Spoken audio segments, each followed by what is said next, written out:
bonsoir, bon après-midi, peu importe à quel moment vous écoutez ce podcast. Je suis une fois de plus très heureux de me retrouver dans ce studio pour enregistrer cet épisode du podcast Osons briller. Le plaisir toujours le mien lorsque je peux mettre ce merveilleux casque accompagné d'un bon micro pour enregistrer ce merveilleux podcast. Et la thématique d'aujourd'hui, c'est une thématique qui a été déjà abordée dans 2 webinaires. Il s'agit de la peur du jugement. Quel est l'impact de ce que les autres pensent sur nous à cet instant précis? Comment est-ce que nous allons pouvoir nous déjouer? Comment est-ce que nous allons pouvoir analyser ce que les autres pensent de nous sans toutefois être émotionnellement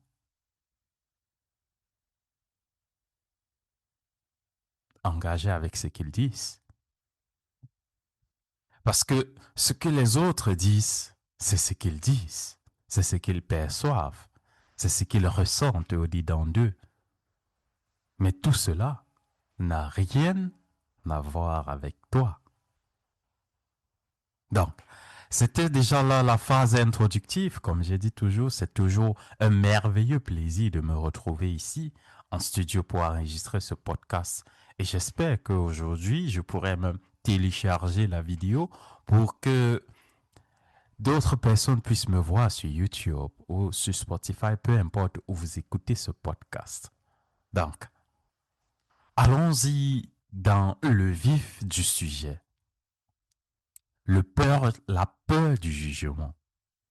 Le cri que personne n'entend. Le cri que personne n'entend. Parfois, nous écoutons le cri des enfants, les bébés, lorsqu'un nouveau-né pleure, le meilleur moyen pour lui de communiquer, c'est de crier.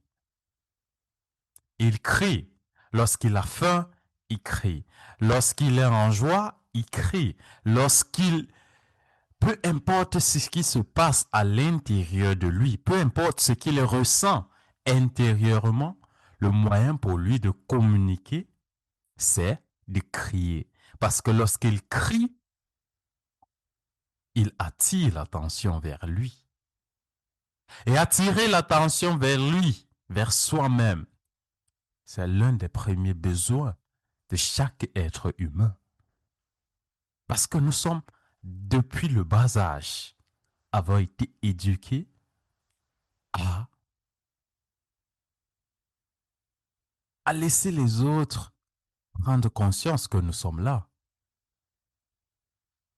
Donc, qu'est-ce que cela a à voir avec la peur du jugement? C'est quoi la peur du jugement?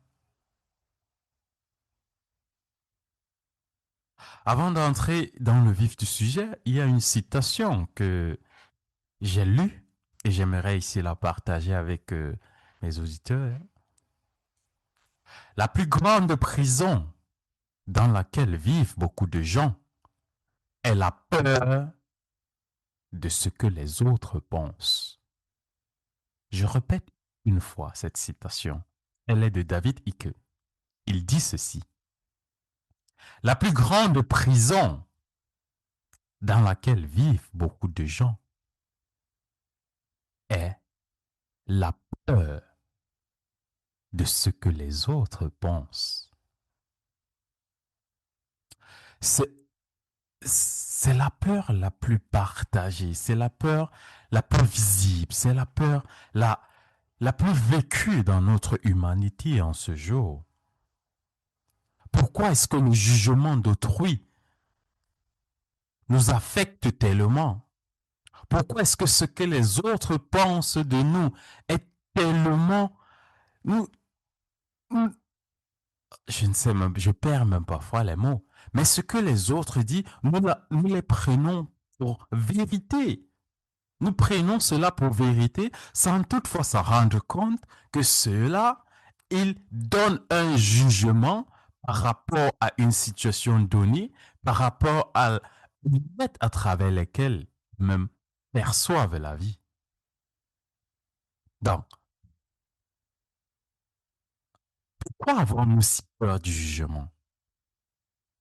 Je te pose peut-être la question si, une fois, prends un peu quelques secondes pour réfléchir sur cette thématique.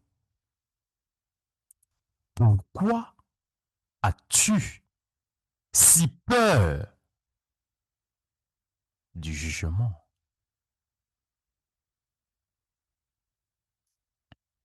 Quelles sont les idées qui te viennent actuellement à l'esprit? Peut-être tu as voulu te lancer dans un business. Les autres t'ont dit c'est impossible et tu as accepté cela. Peut-être tu avais une idée un jour, quelqu'un t'a dit tu n'as pas une belle voix. Tu as tout le temps beaucoup essayé, mais tu as tout le temps été sous-estimé parce qu'on te disait toujours tu ne peux pas. Pourquoi avons-nous si peur du jugement des autres? Les réponses que nous avons eues lors des webinaires, je vais énoncer quelques ici. L'une des réponses qui m'a le plus marqué, c'était le regard d'autrui est plein de jugement. Le regard d'autrui est plein de jugement. Analysons cette phrase, parce que dans cette phrase, tout est dit. Je pense que si nous comprenons cette phrase, le podcast sera compris. Le regard d'autrui. Donc, quelqu'un d'autre, une personne X, Y ou Z, se place là, voit une situation et donne son jugement par rapport à ce qu'il perçoit, que ce soit à travers ses sens, à travers ce qu'il a vu, à travers ce qu'il a entendu, à travers ce qu'il a ressenti. Et qu'est-ce qu'il fait? Il donne son point de vue. Et ce point de vue-là, il est neutre. Je dis bien, ce point de vue est neutre. Mais qu'est-ce que nous faisons? C'est, nous prenons cela tellement important comme nous nous prenons pour important. Nous disons, si quelqu'un parvient à dire quelque chose d'aussi crucial, d'aussi important, ça veut dire il a raison. Il a raison. Pourquoi ne devait-il pas avoir raison, vu que c'est quelqu'un qui me connaît excessivement? C'est quelqu'un qui me connaît de A à Z. Mon père, ma mère, mon meilleur ami, mon patron, mon collègue.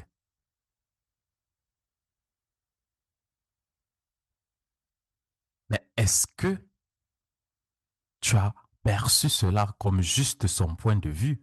Ou bien est-ce que tu as pris ce point de vue et tu l'as transformé en ta propre réalité? Et c'est le processus que nous faisons lorsque nous acceptons de façon consciente le point de vue ou les opinions des autres. Je parle aussi d'une manière aussi simple et aussi si crue pour que nous comprenions que chacun de nous a le droit et a le devoir de donner son point de vue. Mais c'est aussi à chacun de nous de dire si j'accepte ce que les autres disent ou si je refuse. Le pouvoir te revient. Et c'est le but de cet épisode. Le but de cet épisode, de ce podcast, est de tout d'abord nous permettre de comprendre d'où proviennent la peur du jugement et ensuite comment utiliser cela à notre avantage. Parce qu'il n'est pas là pour rien. Nous ne pouvons pas nous défaire totalement de ce monde. Mais ce que nous pouvons faire, c'est à tout moment d'utiliser ce que nous avons pour éclore, pour continuer à éclairer, à illuminer. Car nous sommes faits, nous sommes tous nés pour briller. Donc, pourquoi avons-nous si peur du jugement? Je disais tantôt, l'une des réponses que j'avais reçues lors de ce webinaire était: le regard d'autrui est plein de jugement. La dernière partie, jugement, c'est quoi même un jugement? Je pense que jugement, c'est un mot que nous l'utilisons, par exemple, nous l'utilisons dans un sens un peu plus égoïste. Un point de vue n'est forcément pas un jugement. Un point de vue, si nous percevons ce que les autres disent comme des points de vue, nous allons nous retrouver dans la neutralité. Et c'est où nous devons atteindre ce concept de neutralité. Parce que lorsqu'on est dans la neutralité, on ne met pas nos émotions sur ce qui a été dit. On essaye de comprendre. On essaye de voir la personne qui dit cela. Quand je dis voir, ce n'est pas juste physiquement, mais voir la personne dans sa globalité, dans son entièreté. Parce que chaque personne donne un point de vue, c'est par rapport à un point, par rapport à une circonstance. Une personne avec ses blessures, avec son passé, avec ses expériences, il donne un point de vue. Parfois, ces expériences-là n'ont rien à voir avec ce que toi, à cet instant, tu ressens ou ce que tu vis. Mais parce que dans ta tête, tu te dis, c'est quelqu'un qui me connaît profondément. Je vais accepter ce qu'il dit. Là, c'était l'une des causes. Une deuxième cause, c'est ce qu'on appelle la conformité. On a beaucoup énoncé le concept de conformité lors de ce webinaire. Parce que personne n'aime être vu comme un élément perturbateur. Tout le monde veut être l'idéal. Lorsqu'on dit tout le monde veut être exemplaire. Et lorsqu'on veut entrer dans cet exemplarisme, waouh, première fois que j'utilise ce mot en langue française, merci beaucoup. Lorsqu'on entre dans ce concept où on veut être comme le monde, qu'est-ce qui se passe? C'est qu'on se conforme. On se conforme. Donc, pour ne pas trop aller dans les 90 minutes ou les 3 heures de temps que nous avons eu pendant ce webinaire la dernière fois, j'ai énuméré 2 grandes causes pour, pour lesquelles nous avons si peur du jugement des autres. Donc, nous allons les catégoriser. Vous pouvez prendre une flèche, vous mettez en haut, ici au grand 4. Pourquoi est-ce que j'ai si peur du jugement? À gauche, vous mettez les facteurs internes. À droite, les facteurs externes. Quels sont les facteurs qui concourent à ce que nous ayons si peur du jugement des autres? Et quelles sont les conséquences? Nous allons avoir cela bien après. Le premier facteur interne, je l'ai nommé l'illusion du moi. L'illusion du moi, de la personnalité, l'illusion de ce que je suis. Qu'est-ce que ce facteur veut vraiment nous apprendre? Ce facteur, il est important, c'est pour nous permettre de comprendre comment est-ce que nous, les êtres humains, fonctionnons. Il est dit que chacun d'entre nous a une image de soi.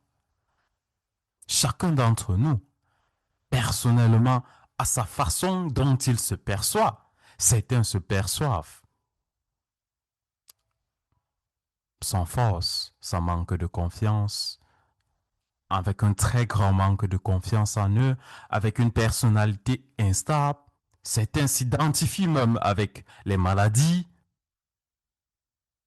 Mais cette illusion du moi qui est formée par notre environnement, par le monde dans lequel nous vivons, nous permet de prendre au sérieux ce qui se passe dans notre environnement, surtout lorsqu'il s'agit des paroles des autres. Je prends un simple exemple. Un enfant, dans toute son innocence, vers 7 ans, 8 ans, se dit, j'aimerais voler, j'aimerais m'envoler, j'aimerais utiliser mes ailes pour m'envoler. Qu'est-ce qui va se passer dans son entourage?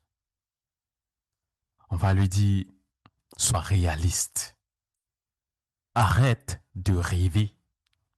Ce dont tu rêves là, c'est quasi impossible. Qu'est-ce que l'enfant lui-même apprend à travers cela? L'enfant apprend à ne plus utiliser son imagination. Ça, c'est la plus grande conséquence.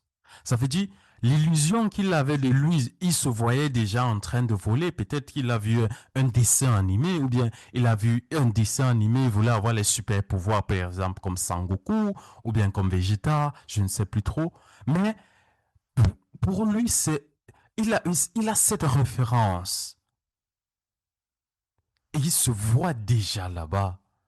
Mais lorsqu'on lui met ces barrières, papa dit, mon fils, sois réaliste. C'est un monde qui n'existe pas.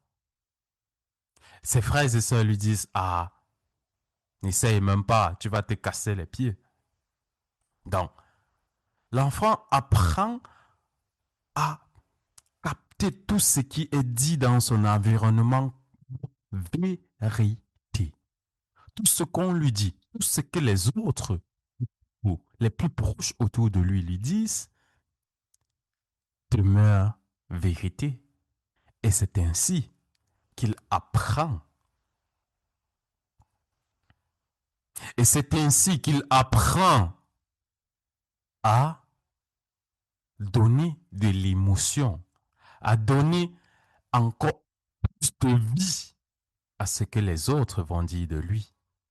Si plus tard son professeur lui dit, tu es bête, il dit, d'accord, merci monsieur le prof, c'est vous qui connaissez ce que je suis, merci.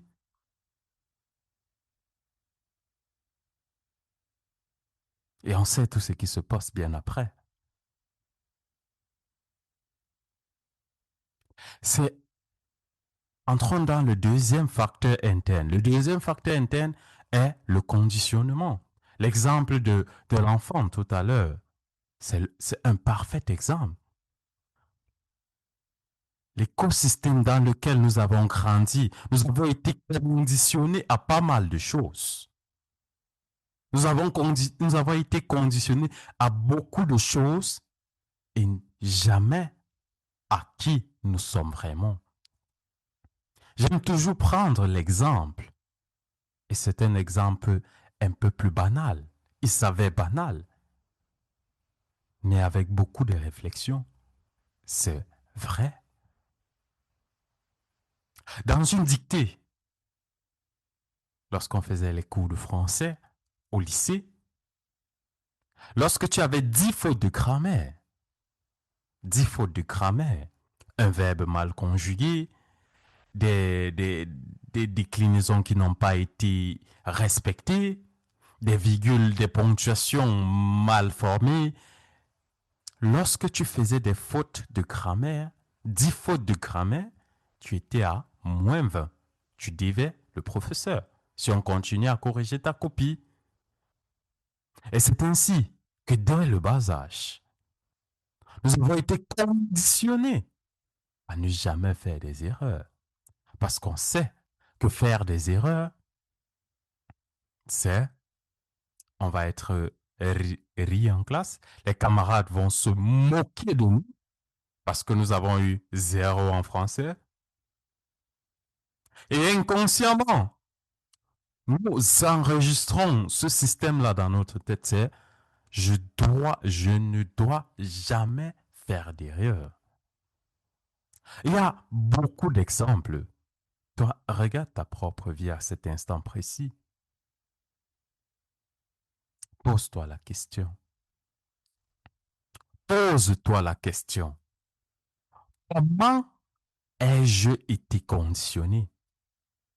Ai-je été conditionné à la perfection, à faire des erreurs ou à rien des deux? Le conditionnement, il commence dès le bas âge. Lorsque nous arrivons sur cette terre, comme des vases vides, vraiment vides, chacun de ceux qui étaient dans notre environnement est venu mettre une part de lui dans ce vase. Et c'est un mélange de tout cela qui a donné ce que nous sommes. Mais est-ce que c'est ce que nous sommes vraiment? Ça, c'est une autre question qui va être débattue dans un autre podcast. Mais il est important de savoir quel est le rôle que ce conditionnement joue dans la peur du jugement. Parce que si nous avons été conditionnés à ne jamais faire d'erreur, si nous avons été conditionnés à toujours chercher les meilleures notes juste pour plaire aux autres, parce qu'on veut en quelque sorte toujours être aimé des parents, on veut toujours être l'exemplaire. Là, c'est le deuxième facteur interne. Le premier facteur interne, pour récapituler, l'illusion du moi.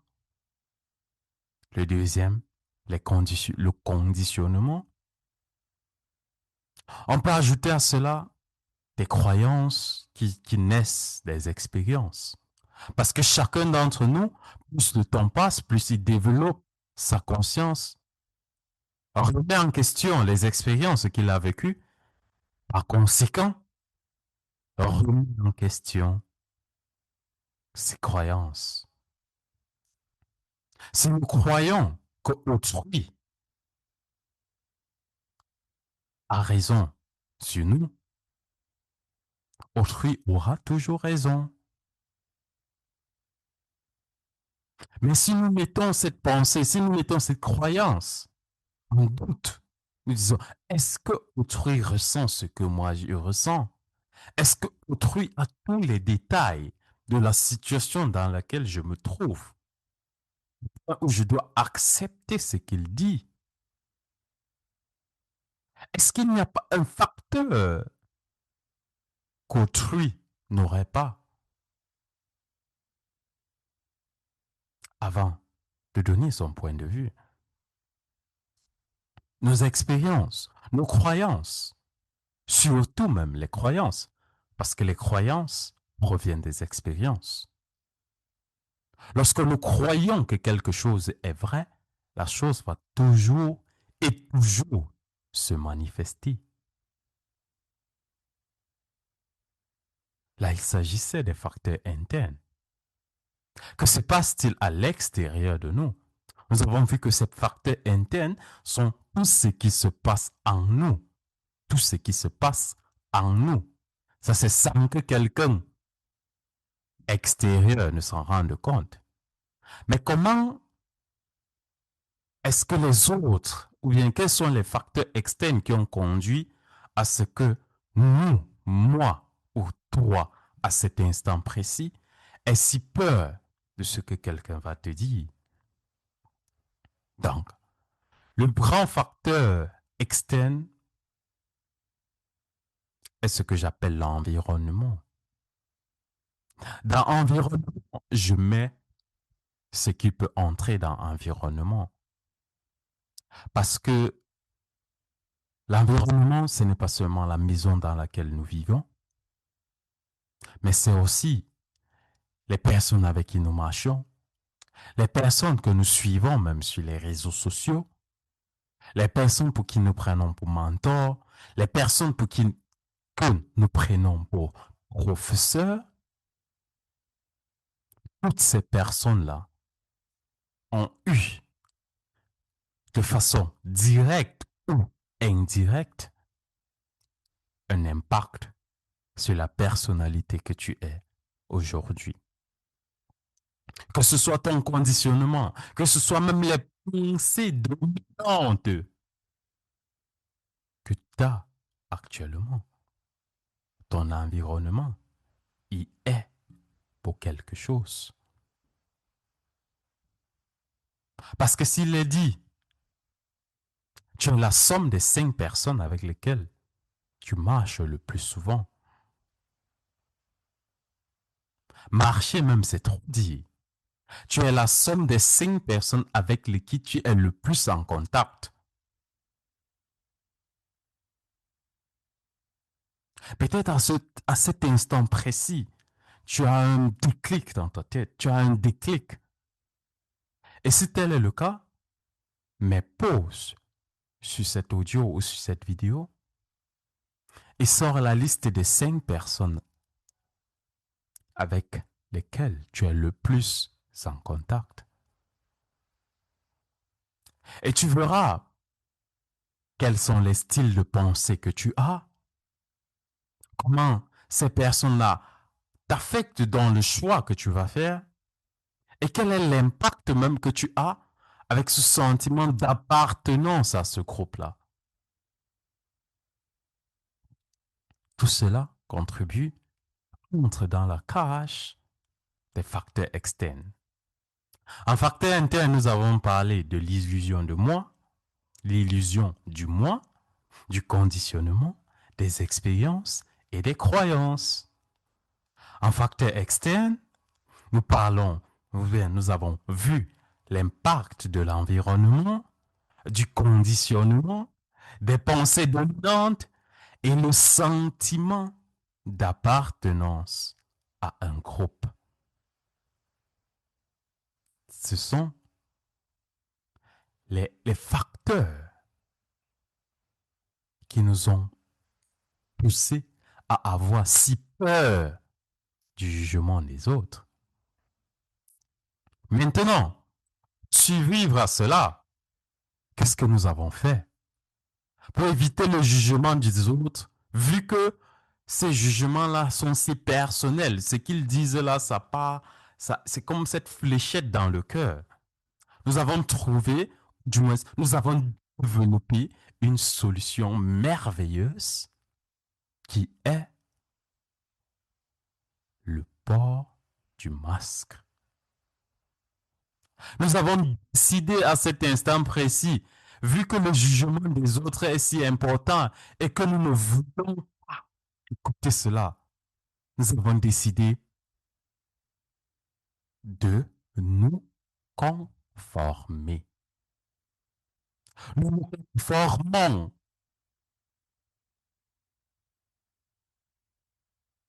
La question c'est à quoi est-ce que nous nous conformons? À quelle forme est-ce que nous essayons de prendre cette forme? Parce que conformer, il y a le préfixe con qui veut dire prendre la forme de, et ensuite forme. Ça veut dire nous prenons une certaine forme. Et quelle est la forme? La forme du masque de la société. La forme, la forme actuelle de la société.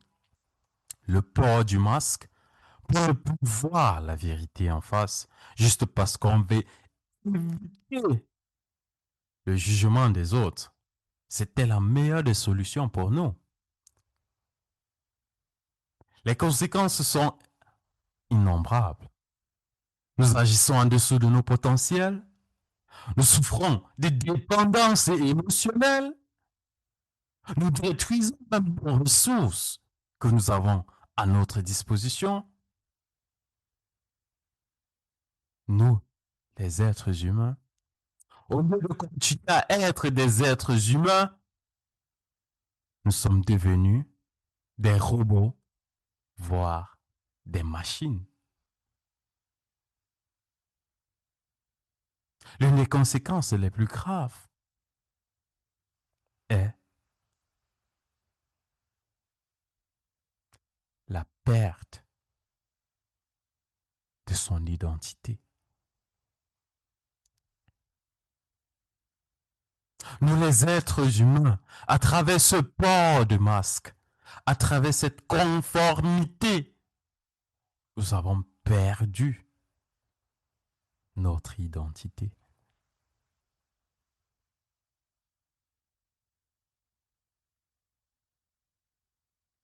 Nous voyons déjà à quel point une seule petite action peut conduire à de lourdes conséquences. Parce que perdre son identité, je ne saurais comment définir. Et cela n'est même pas conscient. Nous ne nous rendons même pas compte que nous avons perdu cette identité. Nous avons des fractions des moments de conscience, des moments où nous prenons, nous avons la sensation d'avoir pris conscience des choses, mais après nous continuons les mêmes mécanismes.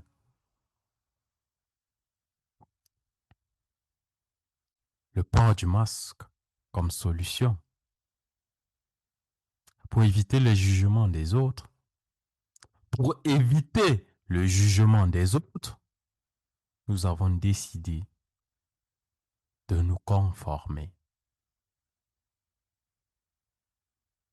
Je te pose la question actuellement.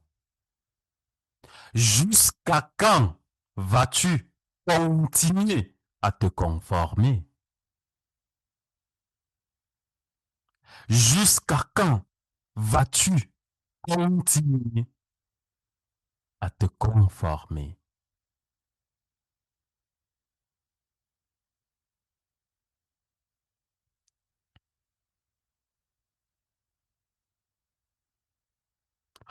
Maître, pour te donner quelques éléments de réponse à cette question, voici quelques statistiques qui sont très importantes et qui te permettront, par exemple, d'avoir un certain déclic. Environ 10 400 morts en Allemagne au cours de l'année 2024 ont été faits suite de suicide, soit plus de décès que les accidents de la route ou même de la drogue.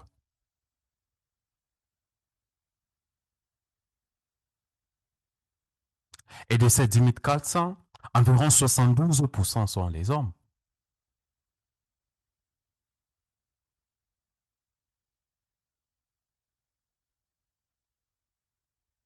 Une autre statistique, 44% des immigrés ont des pensées suicidaires. Ça, c'est une statistique qui date de l'année 2024. Et la dernière, la plus pointue de toutes, environ 22% des adultes en Allemagne présentent des symptômes dépressifs, soit une personne sur 5. Une statistique un peu plus récente, décembre 2024. Ça veut dire lorsque tu marches là dehors, tu comptes une personne, deux personnes, trois personnes, quatre, cinq, et la cinquième personne présente des symptômes de dépression. Pourquoi est-ce qu'on entre ici dans la dépression? Parce que la dépression est une conséquence. C'est une conséquence de la peur du jugement. Tout commence par la peur du jugement. Tout commence par la voulant éviter d'être jugé par les autres. Lorsque nous portons ce masque, nous ne prenons plus conscience des sentiments que nous avons. Nous ne voulons plus être perçus, vus, entendus comme des faibles. Nous n'avons même plus confiance en ce que nous ressentons Parce que nous pensons que personne ne va peser le poids de ce que tu ressens. Peut-être parce qu'on t'a dit, les hommes ne pleurent pas, sois toujours fort. Ou comme chez nous, les Camerounais, il faut toujours avoir le hemle. Il faut toujours avoir le hemle. Mais alors, à quel prix? À quel prix? Au point de tomber dans la dépression? Juste parce que tu ne veux pas parler des situations que tu traverses? J'utilise aussi cet exemple tragique d'un Camerounais qui s'est jeté sous un train roulant à environ 240 km l'heure. Je me suis toujours posé la question si on avait eu quelques morceaux de sa dépouille. Mais comment est-ce qu'on a fait pour atteindre ce pic négatif? Comment est-ce qu'on a fait de quitter, de sauter la vie? Juste parce qu'on a peur de ce que les autres vont dire de nous? Mais là, je dis non. Je dis non. Je dis ça suffit. Je dis maintenant, ça suffit. Si personne ne parle, j'ouvre un panel. J'ouvre j'ouvre tout ce qui est nécessaire pour qu'on sensibilise, pour qu'on parle. Parce que chaque fois que je raconte cette histoire, les larmes me viennent toujours aux yeux. Je ne suis pas parenté à cette personne, mais ce que je ressens depuis ce dimanche que j'avais écouté cette histoire-là, je me suis donné pour mission d'ouvrir un espace pour toutes ces personnes-là qui veulent parler, mais n'ont pas de courage. Parce que je me dis, si ce monsieur, à un instant précis, avait l'information qu'il y a un endroit quelque part où il pouvait aller déposer tous ses fardeaux sans être jugé, nous aurions évité le pire. Nous voyons déjà où est-ce que la peur du jugement peut nous mener. La peur du jugement peut nous mener tellement loin, et surtout dans les suicides. Parce que lorsque nous avons peur du jugement des autres, nous avalons notre ressenti. Parce que notre ressenti, nous avons la sensation, cette forte sensation que notre ressenti ne vaut pas la peine. Que nous devons être trop forts, que nous devons toujours être des modèles. Mais mes frères, mes sœurs, mes papas, mes mamans, mes tontons, mes tantines, parfois c'est lourd. Parfois c'est vraiment lourd de continuer avec ce masque-là. Est-ce que nous allons continuer à traîner avec nous ce fardeau qui nous fait nous restreindre, qui nous rend petits? Ou est-ce que nous avons décidé de déposer Stück für Stück ce fardeau, un peu, un peu, sans brusquer, mais petit à petit, retirer 1 kilogramme, ou que ce soit 1 gramme, que ce soit 1 kilogramme de ce fardeau, Au point où un jour, tu pourras te retrouver dans ta totalité, dans ton entièreté. Parce que c'est ça le but. Le but, ce n'est pas de te voir, de vivre dans cette minorité de ce que tu es actuellement. Non, ton but, le but de cette vie, c'est que tu donnes et que tu vives le maximum de toi. Tu ne peux pas vivre le maximum de toi si tu es dans la minorité actuelle. Tu dois te défaire de tes fardeaux pour pouvoir avoir les mains libres et continuer.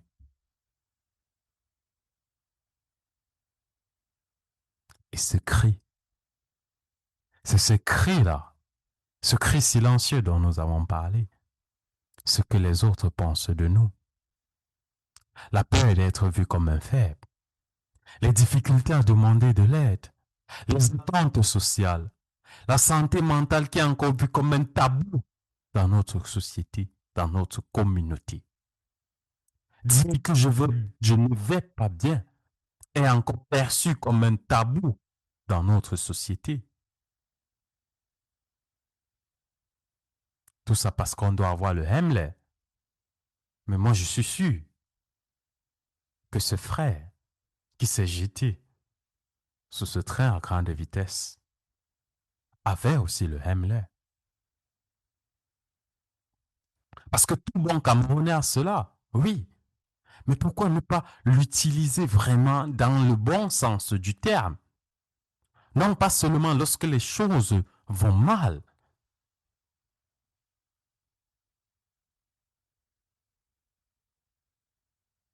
Les situations administratives, les pressions familiales, ouf, ah bah alors c'est grave.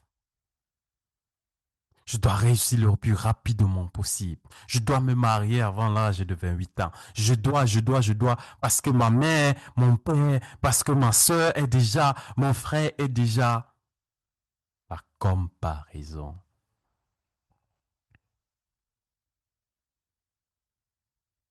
les discriminations, tout ça entre dans ce que j'ai baptisé le cri silencieux.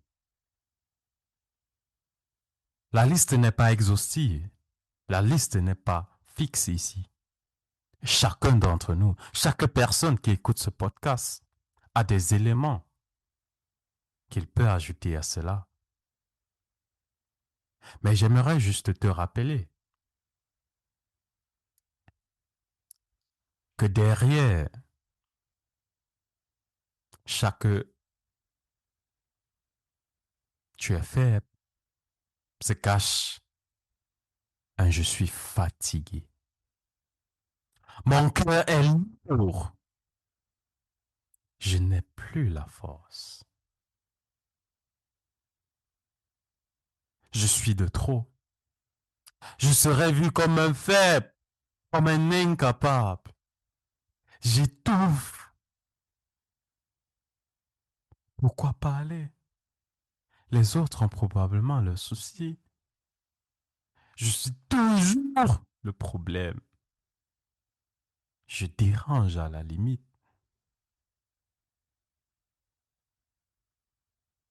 Et si, et si, et si. Derrière chaque cri se cache ce sentiment-là, cette fatigue émotionnelle, cette lourdeur du cœur,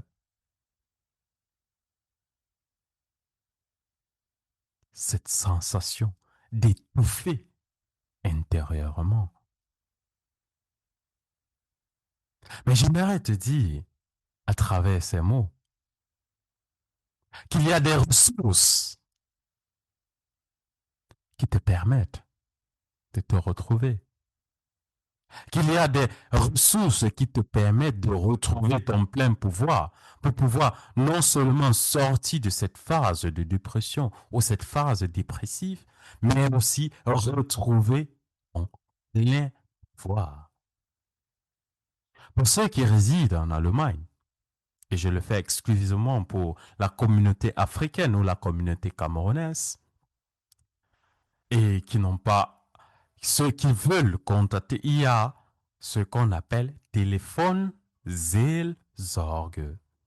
C'est une institution qui a été mise sur pied pour aider tous ceux qui résident en Allemagne. C'est comme le numéro d'urgence de ceux qui présentent des symptômes dépressifs et de ceux qui veulent parler. Ces personnes qui veulent juste être écoutées sans toutefois être jugées. Appelez ces numéros et peu importe la langue, vous serez reçu, vous serez écouté par des spécialistes. Donc, ce n'est pas une campagne publicitaire, c'est quelque chose que j'ai trouvé sur le net. Le téléphone Seelsorge, je vais mettre ce numéro aussi dans la description de ce podcast pour que les personnes puissent l'avoir, mais je le dicte aussi ici. Pour ceux qui résident en Allemagne, bien précisé, le plus 49 800 111 0 111. Je répète, plus 49 800 1 1 1 0 1 1 1. Il y a des coachs, il y a des mentors, il y a des thérapeutes, il y a des séminaires, des conférences, des communautés qui te permettent de retrouver ta plénitude. Pour clôturer cette phase, j'aimerais utiliser cette citation ou cette phrase qui me marque beaucoup. Et elle dit ceci. Tu ne peux pas guérir dans le même environnement qui t'a rendu malade.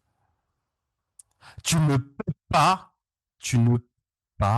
guérir dans le même environnement qui t'a rendu malade. Donc, lorsqu'on tombe malade, on va vers un médecin.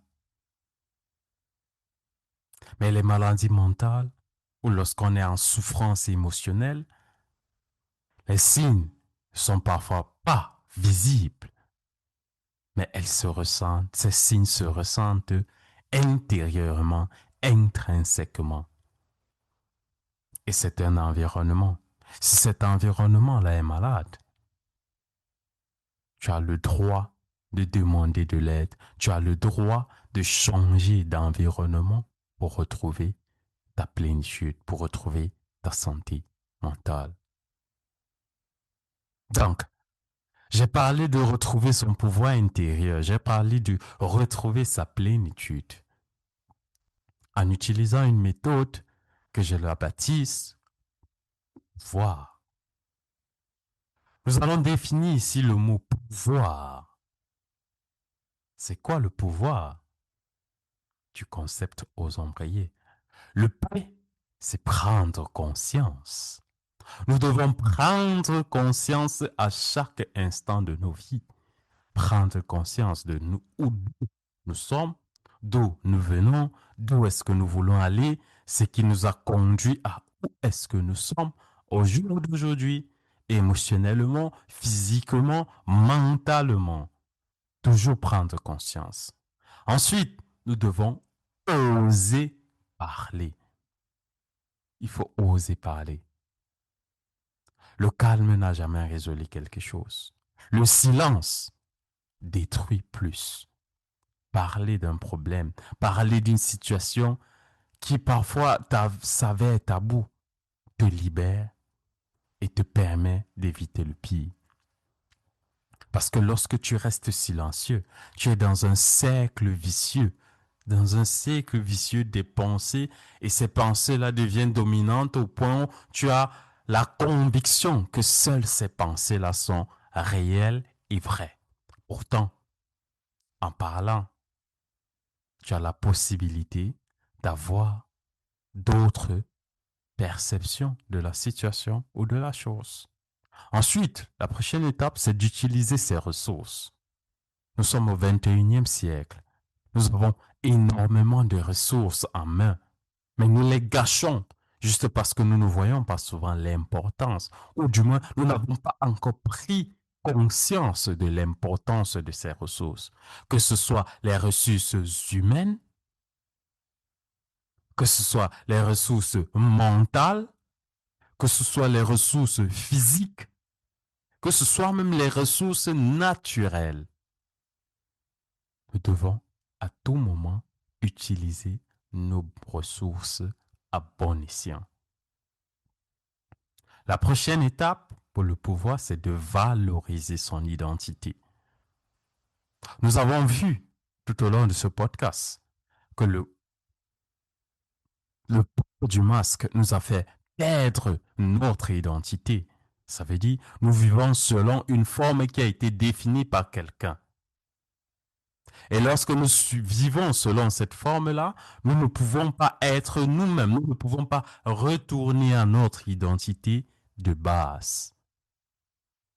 Et cette étape consiste à retrouver et valoriser cette identité-là. La prochaine étape, elle est très simple, mais pas facile. Oser être imparfait. Notre société nous conditionne à la perfection. Mais toi et moi savions que la perfection n'est pas de ce monde. Ce podcast que j'enregistre, je suis sûr et certain qu'après avoir stoppé cet enregistrement, je vais me dire, mais il y a une meilleure manière de dire ce que j'ai eu à dire. Ça, c'est ce qu'on appelle le concept d'amélioration. Oui, c'est normal. Mais à cet instant précis, je suis fier parce que je suis en train de donner le meilleur de moi et cela me suffit amplement. J'ose être imparfait parce que si j'attendais la perfection, si j'attendais le parfait moment, je ne pense pas que je devais être assis dans ce studio en train d'enregistrer ce podcast. Osons être imparfaits. Ensuite, la prochaine étape ou l'avant-dernière, investir dans soi. S'il y a quelque chose que tous les grands leaders, tous les grands coachs, tous les grands investisseurs, tous les grands chefs d'entreprise disent toujours et toujours, c'est il faut investir en soi, investir en ses ressources, investir en ses capacités, investir pour retrouver ses talents, investir pour développer un maximum de choses. Il faut investir en soi, surtout investir sur sa santé mentale. Et la dernière étape, c'est comme une recommandation ou un autre. Il faut reprendre ta vie en main. Reprends ta vie en main. Il s'agit ici de ta vie, pas la vie de ce que les gens qui pensent de toi. Parce qu'en fin de compte, lorsque tu seras à un âge adulte, tu n'auras pas de regrets parce que les gens t'avaient dit que cela était impossible. Tu auras les regrets parce que tu n'avais pas essayé. Reprends ta vie en main. Retrouve ton plein potentiel. Retrouve ton pouvoir intérieur. Et ne laisse pas le jugement des autres t'impacter émotionnellement.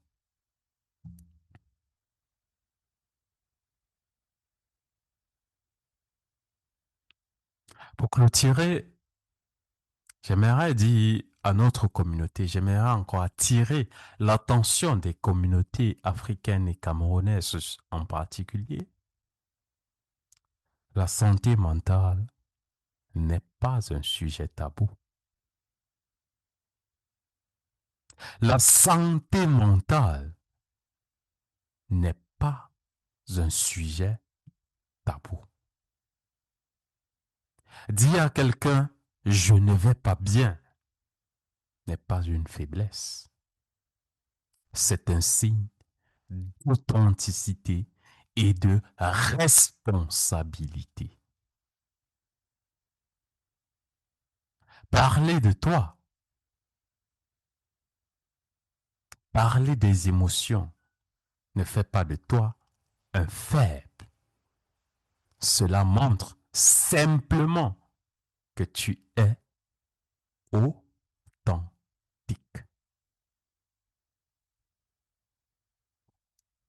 Le regard des autres peut blesser, mais c'est ton silence qui te brise. Je répète encore,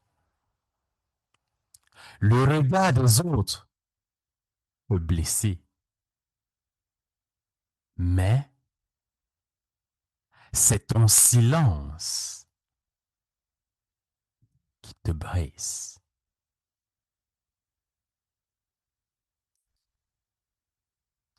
Avec ces mots, j'aimerais clôturer cet épisode du podcast sur la peur du jugement. J'espère que chacun d'entre nous qui a écouté ce podcast a pu tirer quelque chose, a pu vraiment en sortir de cette écoute un peu plus éclairée sur cette thématique. S'il y a des zones d'ombre, n'hésitez pas en commentaire ou sur mes réseaux sociaux de me laisser des messages pour qu'ensemble on puisse amener un maximum de clarté. Parce que nous avons besoin d'une seule chose, c'est la clarté. La clarté sur qui nous sommes, la clarté sur où est-ce que nous sommes en train d'aller, la clarté sur nos potentiels. Car lorsque nous avons retrouvé cette clarté-là, nous agissons. Nous n'avons plus peur de nos ténèbres, mais nous laissons notre lumière luire. Parce que, parce qu'en laissant cette lumière briller, non seulement nous brillons pour nous-mêmes, mais nous donnons la possibilité à d'autres de faire pareil. C'est pour cette raison que le concept s'appelle Osons briller. Osons briller. Osons être nous. Merci d'avoir écouté jusqu'à ce point. Je serais très très content d'écouter ton commentaire ou d'écouter ton commentaire même par voice ou de savoir qu'est-ce qui t'a le plus marqué dans cet épisode ou est-ce qu'il y a une zone incomprise. Merci une fois de plus. Je te souhaite une merveilleuse journée, une merveilleuse matinée, une merveilleuse soirée ou une merveilleuse nuit. Au prochain épisode. Nous en prions.